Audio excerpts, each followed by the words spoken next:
O relógio da parede da cozinha marcava 4h30 da manhã. A cidade de São Paulo dormia sobre um manto de névoa fria, mas a pequena kitnet alugada no bairro do Bexiga, a vida já começava. Dona Lúcia, de 55 anos, se levantava.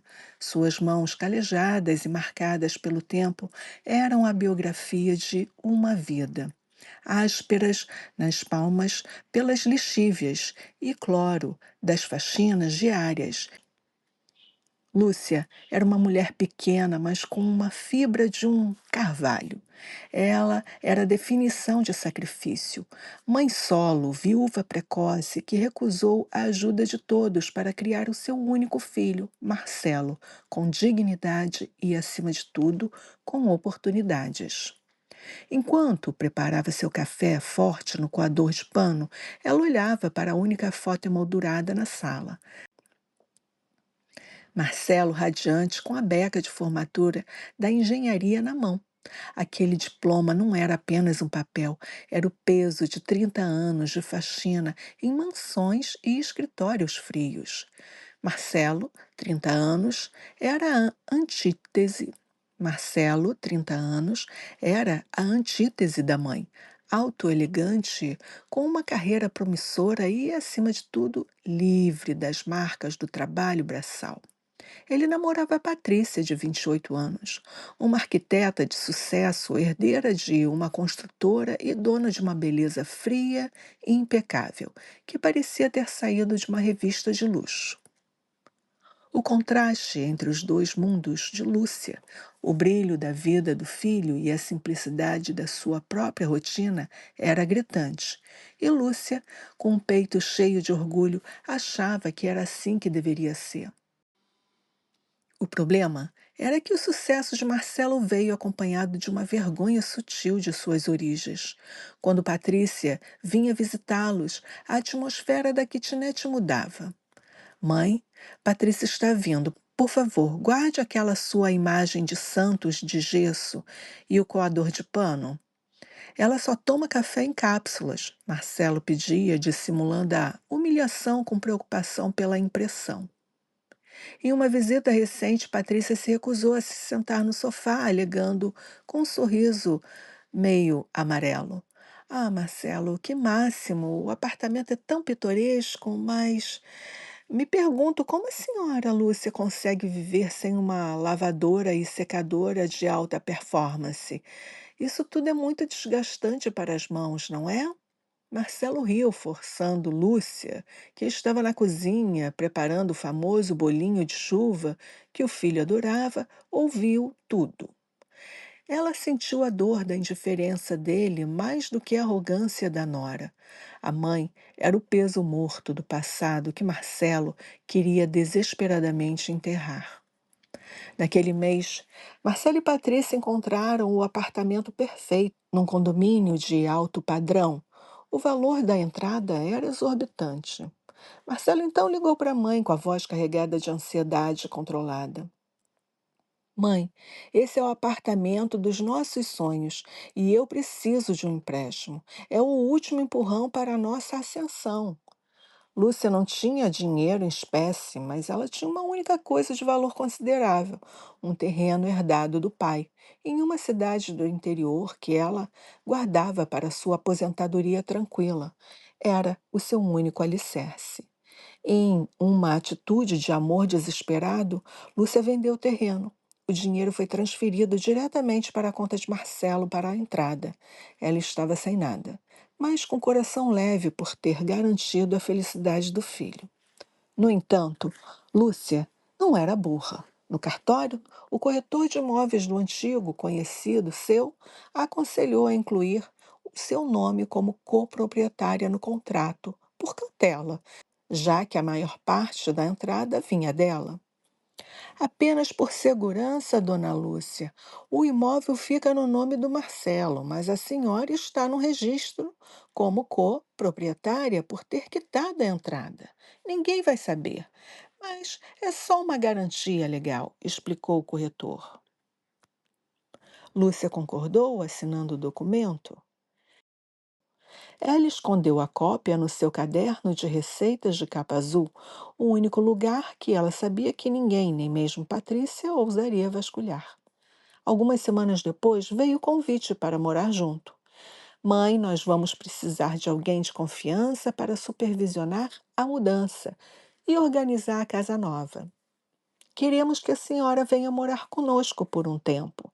Você pode nos ajudar com a faxina, a organização, enquanto o casamento não sai.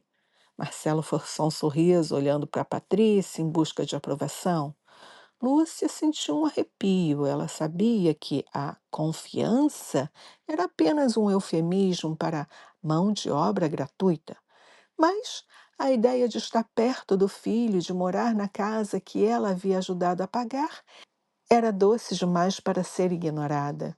Ela concordou, com lágrimas nos olhos. É claro, meu filho, nada me faria mais feliz. Lúcia vendeu o pouco que restava de seus móveis velhos e encaixotou suas poucas roupas e seu caderno de receitas.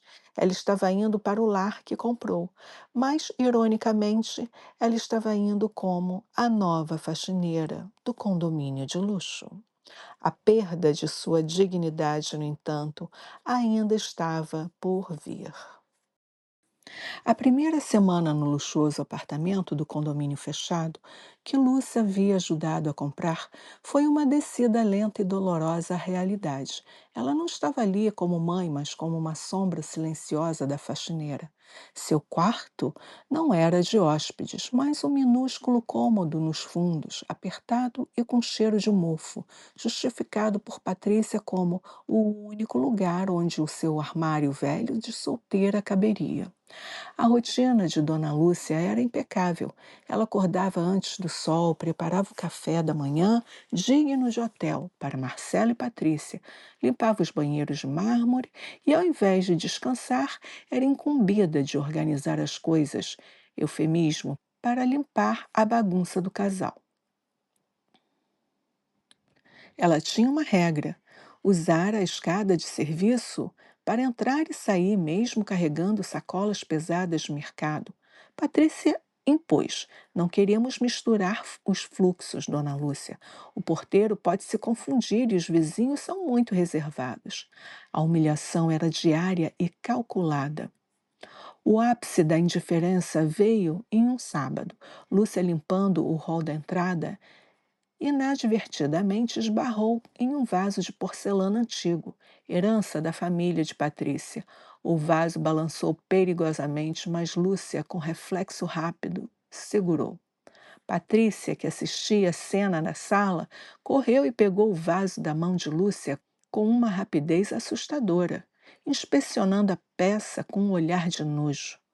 Lúcia, pelo amor de Deus, isso é uma peça do século XIX.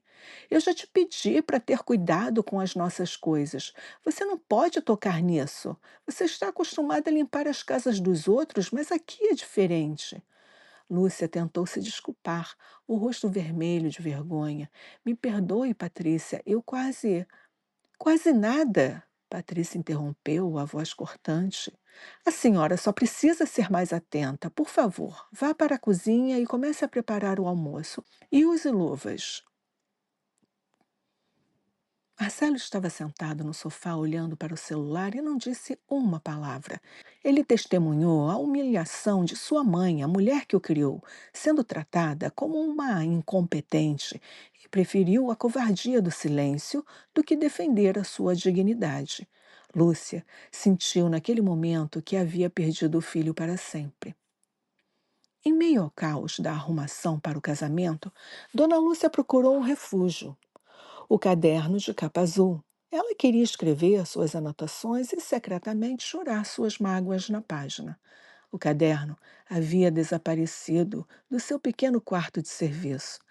Marcelo, você viu meu caderno, onde eu anoto minhas receitas e minhas coisas? De novo com esse caderno, mãe. Deve estar no meio da bagunça. Jogue isso fora, mãe. Coisa velha. Patrícia acha que objetos antigos atraem má energia para o apartamento, disse Marcelo impaciente. Lúcia revirou a casa toda em desespero. O caderno não era coisa velha, eram suas memórias, memórias de seu marido e o mapa da sua vida. Patrícia, que havia encontrado o caderno por acaso, viu a cópia do contrato de copropriedade escondida. Ela não leu, mas viu que eram documentos legais e, movida pela inveja da conexão da mãe com o filho, decidiu agir com maldade pura. Ela tentou rasgar o caderno para destruir qualquer lembrança, mas não conseguiu completamente. Em seguida, ela jogou na lixeira do prédio, disfarçando entre sacos de entulho e lixos do casamento.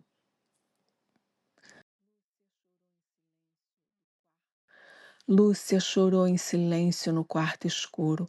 Ela havia perdido seu único tesouro e não tinha coragem de acusar o filho ou a nora. O casamento se aproximou e o pretexto de Patrícia se tornou um ultimato. Lúcia, o casamento é daqui a uma semana. Não podemos ter cheiro de desinfetante no closet e nem roupas de faxineira no nosso caminho. Você já nos ajudou bastante. Marcelo, com o rosto pálido e a voz embargada pela culpa, repetiu as palavras da noiva. É, mãe, nosso momento de casados, nós alugamos um quarto para a senhora perto do ponto de ônibus do seu bairro. A senhora precisa entender, é só uma reorganização. Lúcia sentiu o golpe final. Aquele não era apenas o abandono, era a rejeição da vida inteira que ela havia dedicado a ele. Ela não era uma pessoa, ela era um serviço que podia ser descartado. Você está me colocando para fora, Marcelo? Você e Patrícia, na casa que eu ajudei a comprar. Eu sou o lixo que vocês querem jogar fora agora? Disse Lúcia com a voz rouca de dor. Marcelo evitou olhar para a mãe. Não é assim, mãe. Eu vou te visitar. Você tem o seu trabalho. Lúcia pegou sua pequena mala. Ela saiu do apartamento em um silêncio que pesava mais do que todo o luxo daquele lugar.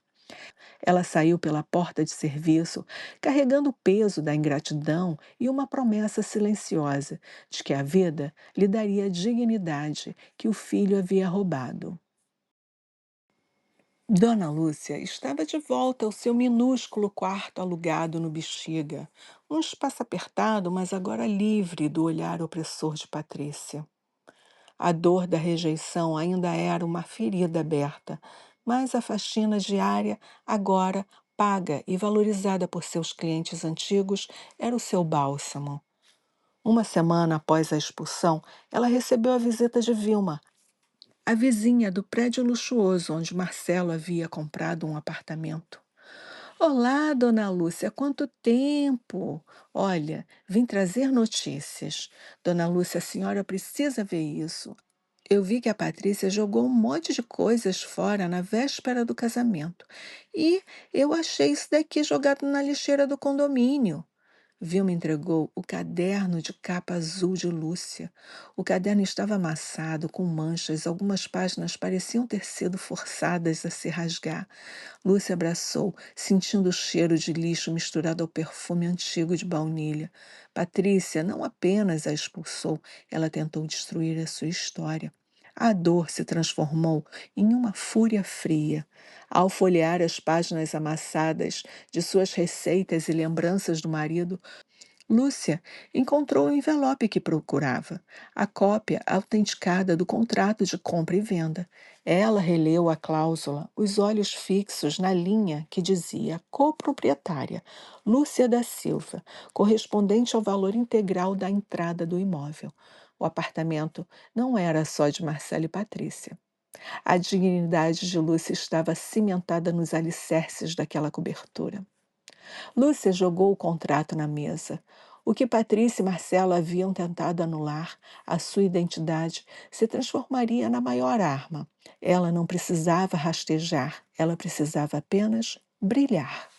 Ela olhou para receitas no caderno, a feijoada de matriz, o bolinho de chuva perfeito, o arroz de festa com manteiga de garrafa. Sua culinária era a tradição, a memória afetiva que a alta gastronomia paulistana havia esquecido, trocada por pratos frios e conceituais. Lúcia tomou uma decisão: acabar com a faxina. Ela usaria uma pequena economia que tinha para alugar um salão abandonado e transformá-lo em uma cozinha industrial simples. Seu empreendimento não seria um restaurante, mas um serviço de catering e marmitas gourmet de comida caseira. O nome seria um aceno direto à sua força. O sabor da matriz, a comida da matriz familiar, a matriz e sua criação. Lúcia Determinada usou a disciplina que aprendeu nas casas de luxo, organização e perfeccionismo. Lúcia Determinada usou a disciplina que aprendeu nas casas de luxo, organização e perfeccionismo. Ela investiu o mínimo em equipamentos e o máximo em ingredientes de qualidade superior, os mesmos que ela via sendo usados nas mansões, mas que ela agora prepararia com o seu toque. Seu público-alvo inicial era o boca a boca da vizinhança. Mas seu segredo era a estratégia de preço e o sabor autêntico. A comida era caseira, mas a apresentação e a qualidade eram de alta gastronomia por um preço justo. O ingrediente secreto não estava nas especiarias, estava na dedicação e no afeto que ela colocava em cada prato, o mesmo afeto que Marcela havia desprezado. Ela cozia o arroz com cuidado de quem costura uma renda e temperava o feijão com a precisão de quem conhece o limite exato da agulha. Em 3 meses, o sabor matriz se tornou uma sensação discreta. Seu delivery era pontual, as embalagens eram simples, mas elegantes. O sucesso não se limitou ao bairro. Funcionários e clientes de luxo de seu antigo trabalho de faxina começaram a encomendar suas marmitas, atraídos pela nostalgia de um sabor que parecia ter sumido. Um dia, Rafael, um jovem influente e jornalista gastronômico conhecido por descobrir novos talentos em bairros fora do circuito gourmet, recebeu uma dessas marmitas. Ele ficou chocado com a qualidade do arroz com feijão e da sofisticação discreta da feijoada de matriz. Rafael ligou para o Sabor de Matriz e marcou uma visita. Ele foi recebido por Dona Lúcia, que agora usava um uniforme limpo e branco de chefe, com uma postura de dona do seu próprio destino. Ele escreveu uma coluna inflamada no seu blog. A verdadeira alta gastronomia de São Paulo não está nos arranha-céus, mas no Bexiga. Conheçam a chefe Lúcia, a mulher que resgatou o sabor da memória. Sua mão é inacreditável. Ela é a matriz. A exposição catapultou o sabor da matriz para o mapa da gastronomia paulistana. Lúcia guardou o contrato de copropriedade no cofre da sua nova empresa, sorrindo. Ela havia pago a entrada do apartamento de Marcelo com trabalho de faxineira. Agora, ela iria cobrá-lo com o poder de uma chefe. A vingança seria servida fria, com um toque de elegância inesquecível. 6 meses se passaram desde a expulsão de Lúcia. O sabor matriz estava em plena ascensão, impulsionado pelo buzz do jornalista Rafael e pela qualidade inquestionável da comida da chefe Lúcia. Marcelo e Patrícia viviam em turbilhão de estresse. O casamento estava se aproximando e a festa de noivado, que serviria para impressionar investidores para Patrícia e os sócios de Marcelo, precisavam ser impecável. O catering era peça-chave. Patrícia, snob, mais pragmática, havia rejeitado orçamentos caríssimos. Foi então que uma colega da empresa de arquitetura recomendou com entusiasmo: Pate, esqueça os chefes franceses, contrate o sabor matriz. A chefe Lúcia está super na moda, é uma comida raiz, mas com um toque de elegância que os ricos estão amando. E o preço, minha amiga, é um preço incrivelmente justo. Patrícia fez a pesquisa, viu o logo simples, mais elegante. Não havia sobrenomes, apenas chefe Lúcia. O nome era comum, a fama incomum. Ela fechou o contrato por telefone, focada apenas na excelência e na comida, focada apenas na excelência e na economia. A ironia era completa. Ela estava contratando, sem saber, a mulher que ela havia enxotado de sua casa. Na noite da festa, o luxuoso lobby do condomínio fervilhava de carros importados. A chefe Lúcia chegou. Ela estava em pecado. Não em um tailleur caro, mas em um dolman branco de algodão perfeitamente passado, limpo, com a insígnia bordada de O Sabor da Matriz. Ela trazia consigo a aura da proprietária e criadora. Ela não usou a porta de serviço. O contrato de catering exigia que a equipe usasse o elevador social para o transporte de materiais.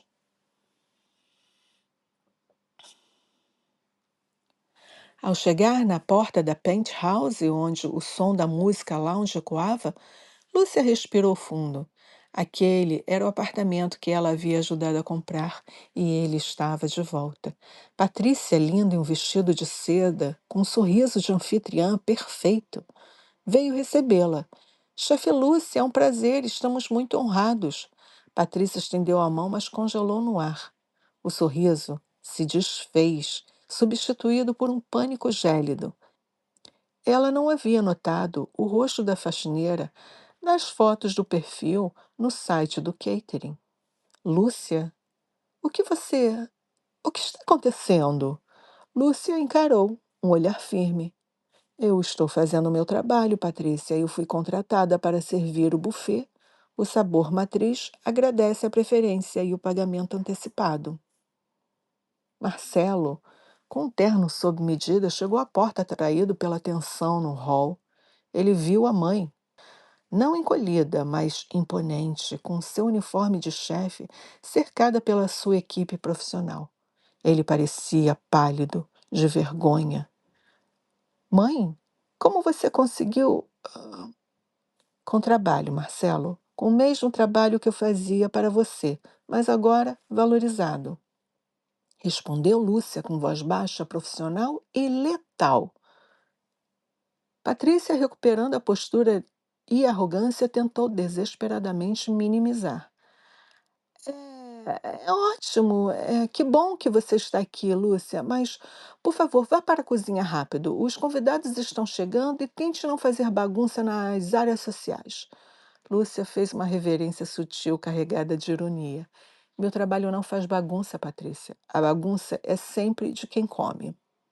Ela deu as ordens finais à sua equipe e marchou para a cozinha. O cheiro da feijoada matriz, do arroz de festa e do pudim de leite secreto começou a invadir a cobertura. Aquele cheiro de comida de mãe, de memória afetiva, era o perfume da vingança.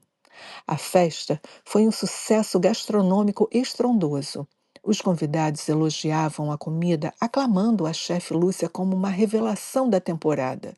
O nome dela ecoava no hall que dias antes havia visto limpar. Marcelo e Patrícia, no entanto, viveram o inferno. Eles eram os anfitriões, mas a estrela da noite era a faxineira que eles haviam abandonado. Patrícia estava furiosa, incapaz de disfarçar a tensão, e Marcelo, por sua vez, evitava o olhar da mãe a todo custo. Mas toda vez que um convidado elogiava o sabor da casa, ele se sentia culpado e sabia que o sabor daquela feijoada era o gosto amargo da sua ingratidão. No final da noite, Patrícia, visivelmente bêbada e derrotada, abordou Lúcia quando a equipe recolhia o material. Lúcia, você fez isso para nos envergonhar, não foi? Fez isso de propósito. Lúcia olhou com a serenidade de quem detém o poder. Eu fiz para honrar o meu trabalho, Patrícia, e para lhe provar que o sabor de uma comida de mãe sempre será mais forte do que qualquer porcelana de herança. Lúcia pegou o seu cheque assinado por Patrícia e Marcelo. Ela havia sido paga para humilhá-los na própria casa. O triunfo estava completo. Lúcia saiu do condomínio pela porta social com a cabeça erguida, deixando para trás o casal em ruínas. A justiça havia sido servida e estava divina. 2 dias após o sucesso estrondoso do catering na festa de noivado, a vida de Marcelo e Patrícia se tornou um pesadelo. Eles não podiam sair sem que alguém comentasse sobre a incrível chefe Lúcia ou perguntasse se a mãe do Marcelo ia cozinhar no casamento. A humilhação era pública e o pior, a comida de Lúcia havia exposto a falsidade do glamour deles. O casamento estava a semanas de distância. A briga entre o casal era constante. Patrícia, vendo o risco de perder o status e a fortuna de Marcelo, decidiu que a única saída era neutralizar Lúcia. Eles foram ao Sabor Matriz. O bistrô estava lotado. Marcelo e Patrícia, vestidos de grife, foram forçados a esperar em pé na fila, observados pelos clientes fiéis de Dona Lúcia. O garçom, um jovem que Lúcia havia tirado da rua, os atendeu com polidez profissional, mas sem o menor sinal de reconhecimento de seus status. Quando finalmente foram atendidos, Patrícia se inclinou sobre a mesa, com um sorriso forçado. Lúcia, nós precisamos conversar em particular. O catering foi insuperável. Nós sentimos muita falta do seu talento lá em casa. Marcelo, com um olhar de culpa ensaiada, segurou a mão da mãe. Mãe, me perdoa, mãe. Eu fui muito ingrato, eu sei. Eu sinto tanto a sua falta. Por favor, volte para nossa casa. Lúcia, com uniforme de chefe impecável, rosto sereno, nem sequer olhou para o filho. Ela estava mexendo o molho em uma panela grande com a concentração absoluta. Eu não moro mais lá, Marcelo. A minha casa agora é essa. Eu não sou mais a sua cozinheira. Agora eu sou a chefe Lúcia. E só cozinho para quem me valoriza. Patrícia não suportou o teatro. Ela foi direto ao ponto, expondo a ganância. Ótimo! Vamos ser sócias. O seu catering é um sucesso, Lúcia. Você pode cozinhar em nossa cozinha e nós cuidaremos da administração. Damos a você uma porcentagem dos lucros. Você volta para o apartamento, para o quarto de hóspedes e nós aproveitamos o seu talento. A proposta de Patrícia era a prova final de que ela via a Lúcia apenas como uma ferramenta. Ela queria roubar o negócio da mãe do seu futuro marido, sob o disfarce de sociedade. Lúcia finalmente se virou, com uma espátula na mão, como um cetro. O olhar era frio, sem uma gota de afeto maternal. Eu não preciso do seu quarto de hóspedes, Patrícia. Eu não preciso de uma porcentagem do meu próprio trabalho. Lúcia se afastou, se dirigiu a um móvel, abriu uma gaveta e tirou um envelope. O envelope continha a cópia autenticada do contrato de compra e venda. E ela jogou em cima da mesa, fazendo um ruído seco. Patrícia, eu não estou aqui para negociar parceria, eu estou aqui para cobrar uma dívida. Patrícia pegou o documento confusa. O que é isso? Um contrato de catering antigo? Leia, minha filha, ordenou Lúcia com a voz cortante. Aquela linha que diz coproprietária Lúcia da Silva. Patrícia e Marcel leram a linha ao mesmo tempo. O rosto dela ficou branco de choque, o rosto de Marcelo de terror. Isso, isso é uma fraude, gaguejou Patrícia. Não é fraude, Patrícia, é lei. Eu paguei a entrada. Eu vendi a única herança que eu tinha para dar para o Marcelo uma casa, enquanto vocês me davam um quarto de serviço e me tratavam como lixo. Eu estava no registro legal do imóvel. Marcelo finalmente falou, a voz tremendo de desespero. Mãe, por favor, não faça isso. É a nossa vida, é o nosso casamento. E eu, Marcelo? Onde estava a minha vida quando você me colocou para fora? Eu te dei a casa, o estudo, o meu coração. Você me trocou por um quarto de serviço e por um sorriso snob. Lúcia entregou o cartão de advogado. Eu quero o meu investimento de volta, com a valorização do mercado. É um valor considerável. Vocês têm 30 dias para me pagar o valor total da minha parte. Se não puderem, teremos que vender o apartamento.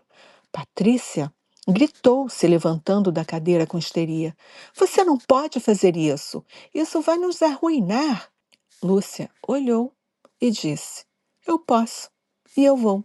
Eu fui descartada por vocês. Agora estou resgatando o que é meu por direito, disse ela sem demonstrar a menor emoção. Marcelo implorou, a voz de um garoto assustado. Mãe, por favor, mãe, eu te amo, eu te peço perdão, mas volta para nossa família, por favor. Pare com isso. Lúcia olhou para o filho e pela primeira vez viu apenas um ingrato e covarde. O amor materno havia sido drenado pela mágoa. Não, não há mais família aqui, Marcelo. Há apenas negócio. O preço da sua vaidade e da sua ingratidão é o seu lar. E ele está à venda. Agora, por favor, saiam da minha cozinha. Eu tenho clientes que valorizam meu trabalho. O casal saiu derrotado, Patrícia chorando, lágrimas de raiva, e Marcelo, com o peso do seu erro, esmagando sua pose de homem de sucesso.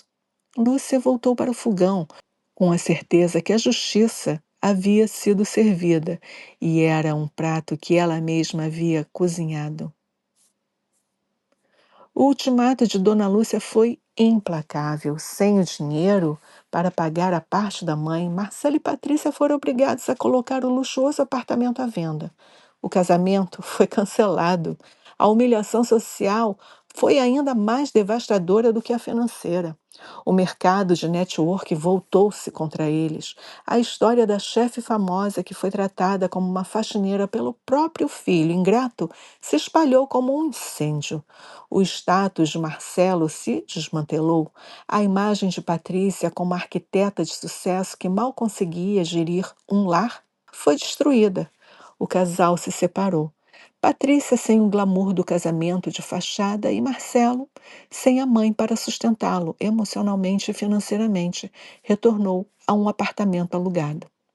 Ele havia trocado a segurança de um amor incondicional pela fragilidade da vaidade e agora não tinha nenhum dos dois. O apartamento que Lúcia havia ajudado a comprar foi vendido. O dinheiro, com a valorização do mercado, foi devolvido para Lúcia e multiplicado. Com o dinheiro resgatado, Lúcia realizou o seu sonho final.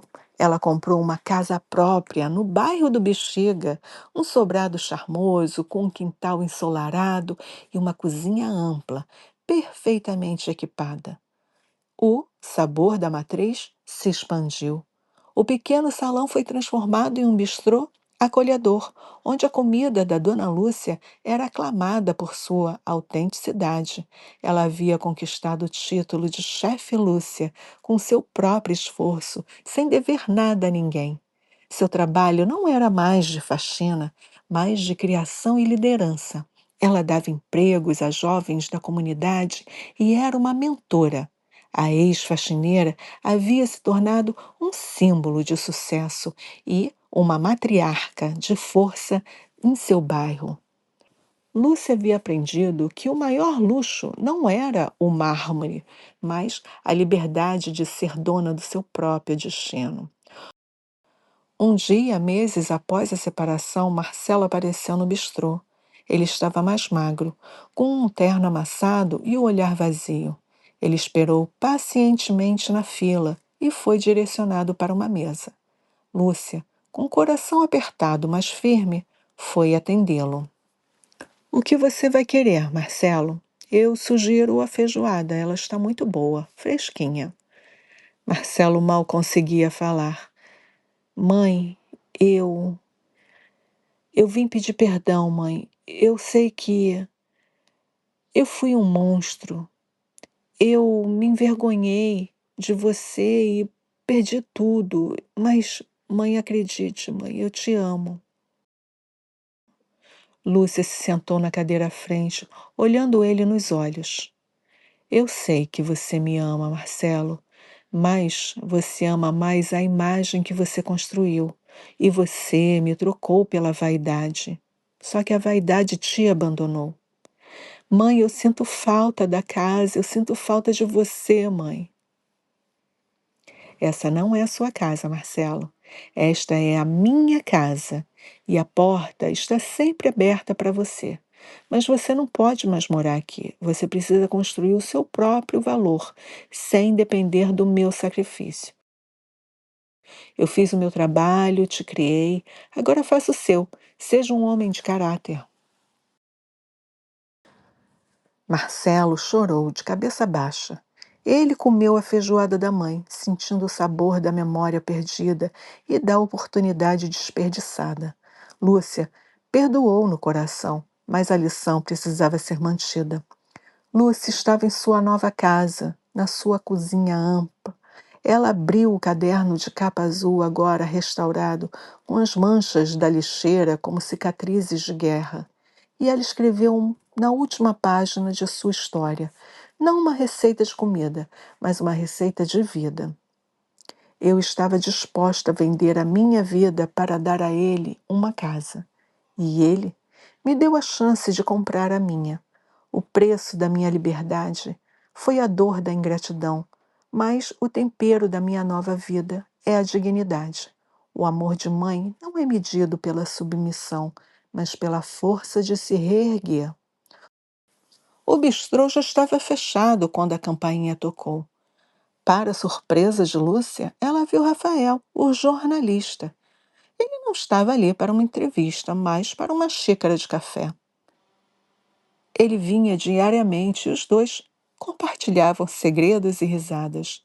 Lúcia, aos seus 55 anos, estava descobrindo um amor que admirava por sua força e talento e não por sua utilidade. Lúcia fechou o caderno sorrindo. Ela havia perdido um filho ingrato, mas havia ganho a si mesma e uma vida inteira de oportunidades.